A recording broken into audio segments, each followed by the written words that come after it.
This is Business Decoded Podcast with Ronnie Spellman. An informal chats with top business moguls as they share their stories of failure and success in a fun and relaxed way. Get entertained, educated, and unlock the secrets to success. Welcome to the Business Decoded Podcast with Ronnie Spellman. I am here back with Grant Moise, who's the CEO of Dallas News Corporation. Grant, welcome back.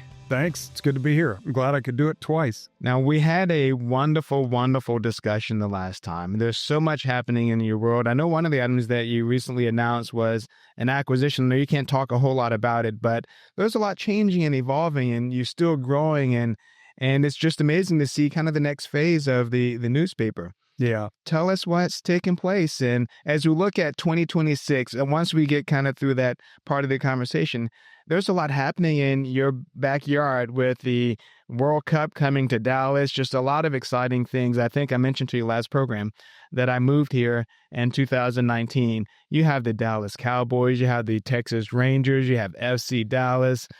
You have a lot of lakes here in the local area for recreational activities. You have a lot of museums and the symphony.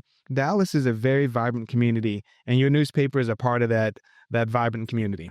Yeah. Well, let me start with, as you were referring to, by the time we air this, I guess we're going to find out if our sale actually was completed or not. But, when we're recording this, we announced that we've signed a merger agreement with Hearst. Look, for us, I'd say I'm limited on what I can say about it. Absolutely. But what I can say is I think this is a much easier transition to make in a media company in this day and age as a private company than a public company. And so hopefully we got to the other side of that by the time that this airs. As you were talking about this community, you and I talked about it last time. It's 8.3 million people. It's going to grow to probably 12 million by 2050. That brings with it a lot of news stories. Right. When you're in a growth community, I always tell our journalists, I'm like, if you could be a journalist anywhere in the United States, there's no better place to be than North Texas because we're growing. And with the World Cup coming next year, a great example, we're going to have the global broadcast center for the World Cup is going to be here. I think 2,500 journalists from all over the world. 500 journalists from all over the world. I mean, downtown's going to be bustling for weeks, actually months, because they're going to be here well in advance. And then even after, the last soccer game is complete. But it really is fun to think about all these amazing things that come to our city. Some of them are big, like the World Cup. Some of them are smaller, but like Academy of Country Music Awards has their annual up in Frisco every year. And, we always take clients and they're like, oh my gosh, I feel like we're in Nashville. Like, how did we get this in Dallas? How did this event choose to come here? But I think it has to do with the growth. It has to do with kind of that can-do attitude. Absolutely. I mean, people here are they're open to new things. People are open to the growth. And I think it's why we're growing. Right. I'll tell you a little personal story, Ronnie, because I hope you experienced this when you moved here in 2019. We moved here in 2002. Okay. And some people used to think, oh, well, it's Texas. It might be a little old school where maybe they're not as welcoming to new people. Oh my gosh, I don't know how you felt, but the amount of people who've just said, oh my gosh, if you want to win in business, if you want to win, we want you here. We'd love to have your energy here. And I'll tell you, whether somebody is a fourth generation person from here or new to the community like me, I've only been here 22 years. They are so welcoming to people here. I think it's awesome. Yeah. When I first came here, I joined the Dallas Regional Chamber of Commerce, their board, and the North Texas Commission board. And the entire, even with COVID, to have the experience of being embraced by the business community, it was incredible, absolutely amazing. And I started traveling, meeting with the different chambers of commerce and the different Rotary clubs just to kind of feel the difference between Fort Worth and Dallas and the other parts of the state. I was in San Antonio not long ago meeting with some of their business leaders. The state of Texas has been incredible from a business, and Dallas in particular has been amazing. So my experience, very much like yours. Yeah. So how do you partner within the business community? I know you're such an institution here, but what does that look like for you and the newspaper relative to the business community? Yeah, well, I'll tell you, I love your list, by the way, the list of best places to eat and and the best hotels, the best lobby areas, just great areas of information. Well, sometimes people like lists, right? Make it easy for them. Say, here are the top 10 or here are the newest, hottest restaurants in town. Yeah, sometimes we'll appeal to people any way we can get them. But to your point on the civic piece, and I appreciate how much you've gotten involved in such a short period of time, because people too is they need to invest their time back into the local community. Right. And I think the more we do, it's like there's still, we're doing a lot of things right and we're attracting a lot of things, but we also have a lot of room for improvement. And that's one of the things, for example, where I spend a lot of my time personally as publisher is trying to revitalize the urban core. Okay. Because downtown Dallas, since COVID, like many downtowns, has been very slow to recover. The southern end of downtown versus the northern end of downtown. If you're from here and people are listening or watching, Clyde Warren Park is on fire. Uptown it's happening. It's hopping. But think about this, Ronnie. The average price per square foot of office space in Uptown is $65. Okay. The average price of office space in downtown here on the southern side of downtown is $18. Oh, wow.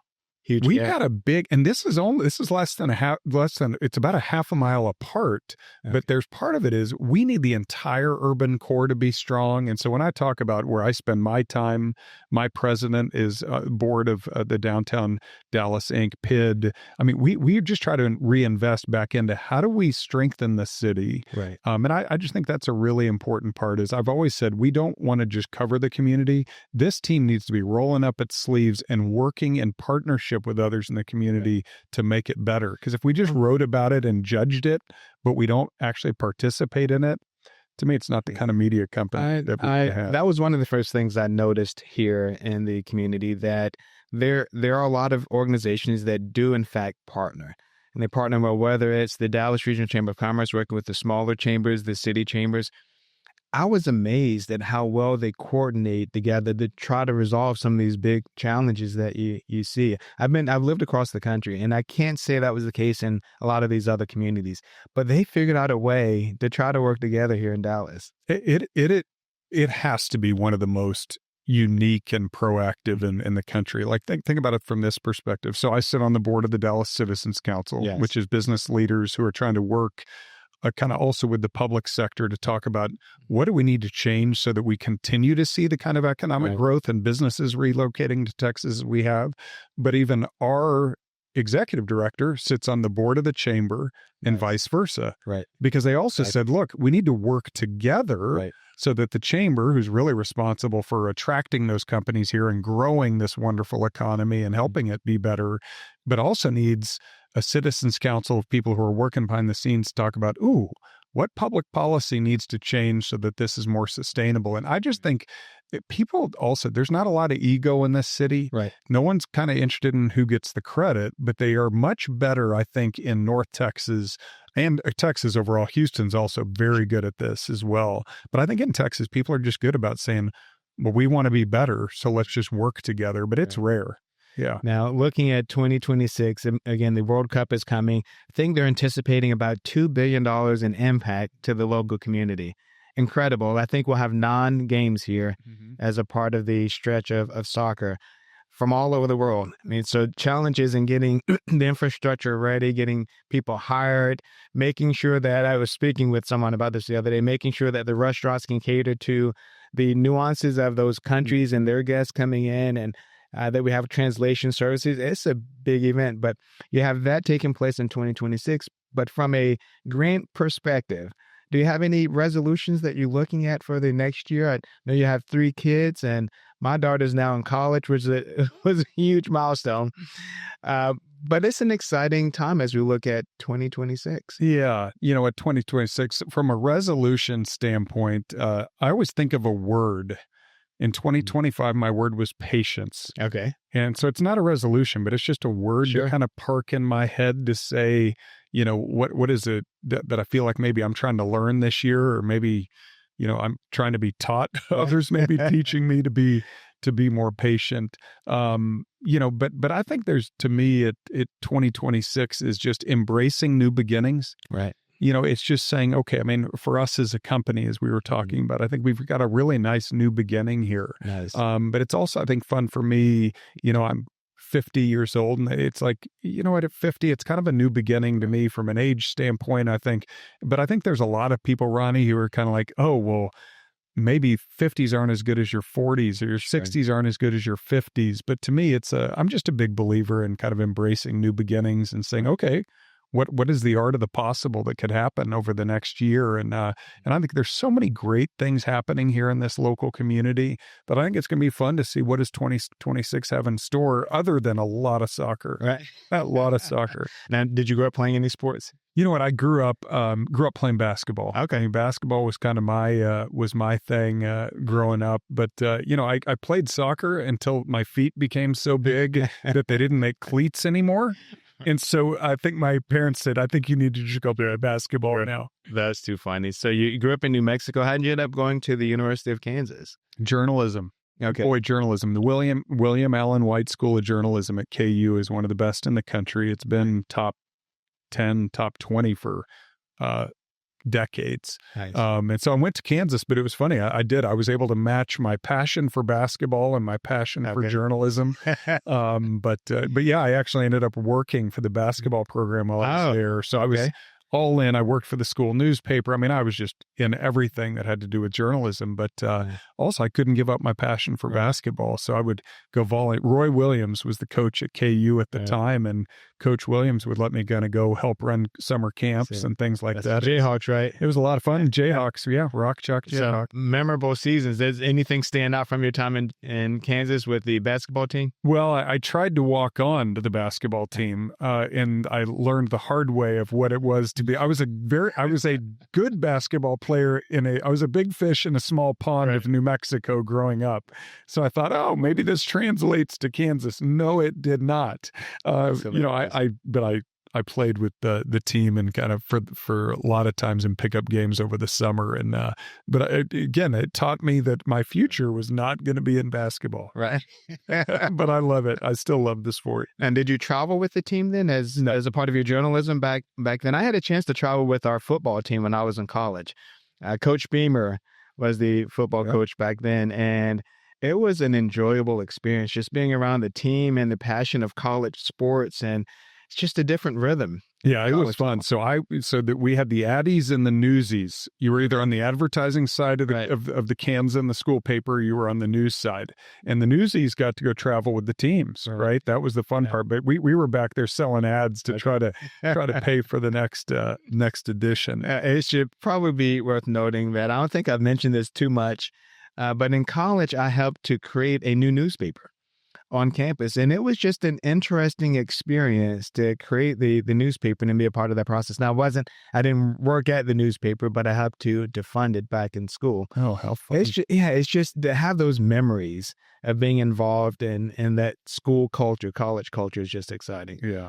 And so when did you formally transfer over to the whole newspaper? I know at 15 you started in the television business. Yeah, so podcasts are so popular, even monkeys are doing it. 75% of Americans listen to podcasts monthly. That's 210 million people in the United States alone. And yes, podcasts are profitable. Joe Rogan is making $30 million per year. Your content, your knowledge is worth sharing. Don't just dream it, do it. Visit andycostafilms.com/podcast and turn your content into leaks. I was in TV basically throughout high school. I interned at TV stations throughout college. And then after a little bit of a stint in Major League Baseball on the business side, I ended up back at a television station, KCNC TV in Denver. And I was doing selling sports advertising for the CBS affiliate there. And so I stayed TV all the way through until we left to go to grad school. And that's what brought us to Texas. My wife got her MBA at SMU. I got mine at TCU. Nice. And then at the end of it, there was actually an MBA rotation program that Belo had at the time. Okay. And I started at the morning news. Supposed to do 9 months at the morning news, then 9 months at the ABC affiliate. But I never rotated because I was like, I'd already been in television. Sure. And in the local space, a newspaper is just a far more dynamic business to run than a television station. Now, why is that? Well, because think about it. You've got the printing of the product. You have the distribution of the product. You have the subscription revenue of the product. And when I was in TV at CBS, it was all advertising revenue. Right. It was basically how great is your newscast and how many ads can you sell at the highest price. But in this, you've got subscription and advertising revenue. You had the production and distribution of the product. You had, just a lot more kind of dynamic component parts of running the business. And I just got kind of infatuated with it from the time I got out of grad school. Sounds like you spent most of your career post-graduate school here at the newspaper. All but 2 years. Okay, that's impressive. All but 2 years. I did it. We called it my 2-year sabbatical with Tribune. I worked for Tribune kind of back in 08, 09. But they actually wanted me to move to New York or Chicago. But as we all know, in 08, 09, the financial meltdown, we tried to sell our house here in Dallas. No one ever even looked at it. Oh, wow. Because no one was buying homes. I mean, the economy was just in total disarray back then. But it ended up being a total blessing for me and my family because we just never... we never moved, and thankfully the morning news was kind enough to allow me to come back. That's amazing. Now, you briefly skipped over your experience in professional sports.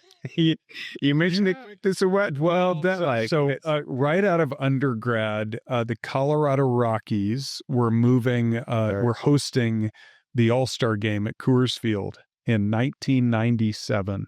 And they brought me on as kind of the intern to sell the advertising space for the All-Star game, which I thought sounded like, and it really was fun. I just loved it. But what was interesting was I didn't realize I was a peacekeeper because Coors was the official beer of the Colorado Rockies. Sure. Budweiser was the official beer of Major League Baseball. Coca-Cola was the official soft drink versus Pepsi was the official soft drink of the other. Well, I was basically sitting there too, doing brand damage control, making sure that all of the multi-million-dollar agreements they had put in place were protected while Major League Baseball hosted the game. But obviously, Coors really couldn't be seen. Right.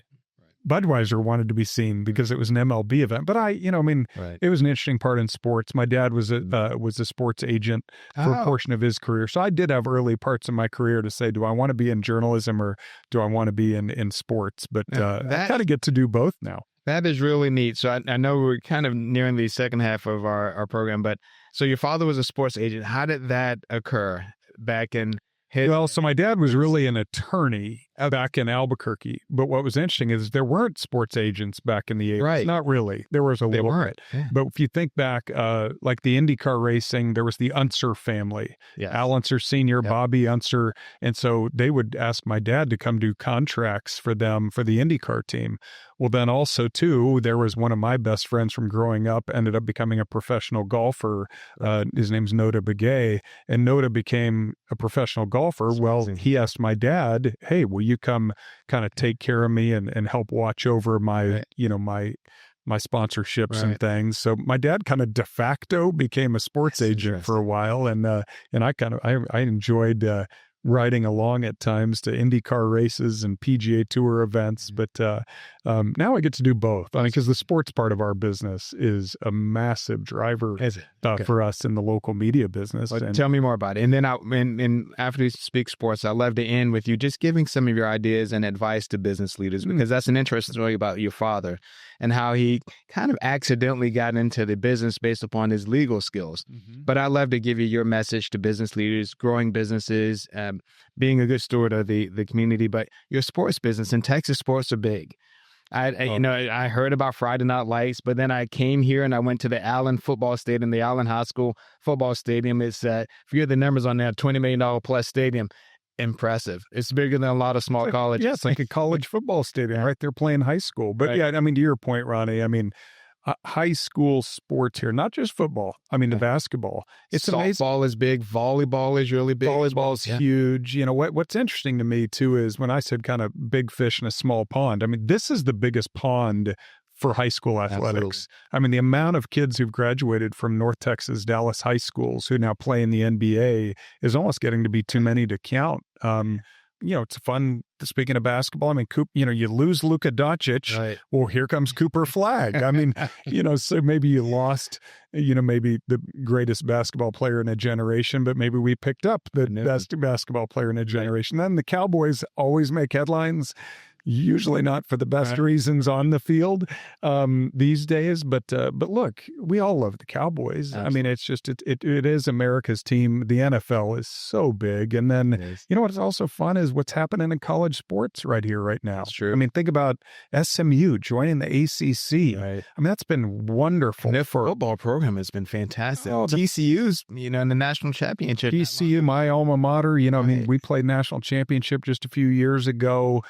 SMU makes the college football playoffs last year. SMU basketball right now is the number 9 ranked recruiting class in college basketball. Incredible. I mean, the NIL is going to be very good to SMU, and I think TCU is not going to be far behind. Right. In the Cotton Bowl, great games every year.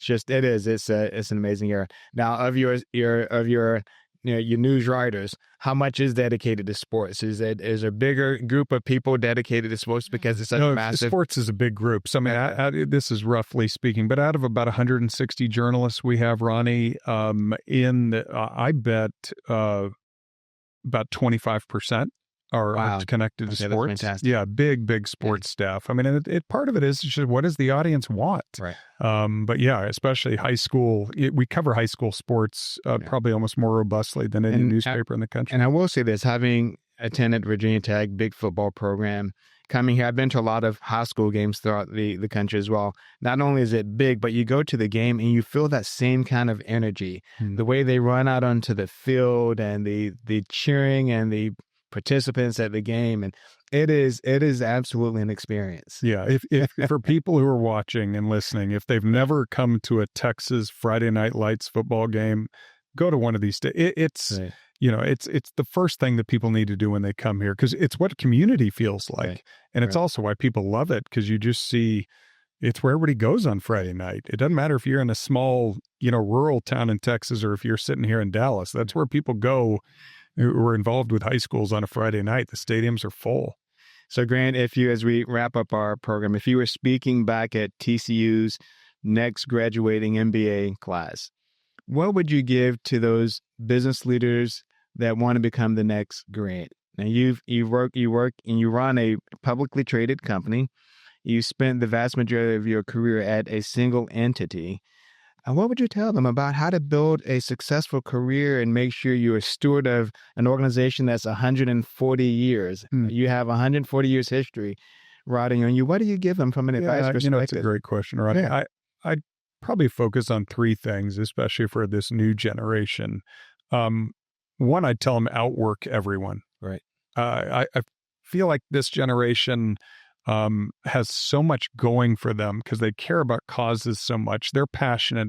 But I also think that the work ethic of this generation is not quite what it was in previous generations. Sure.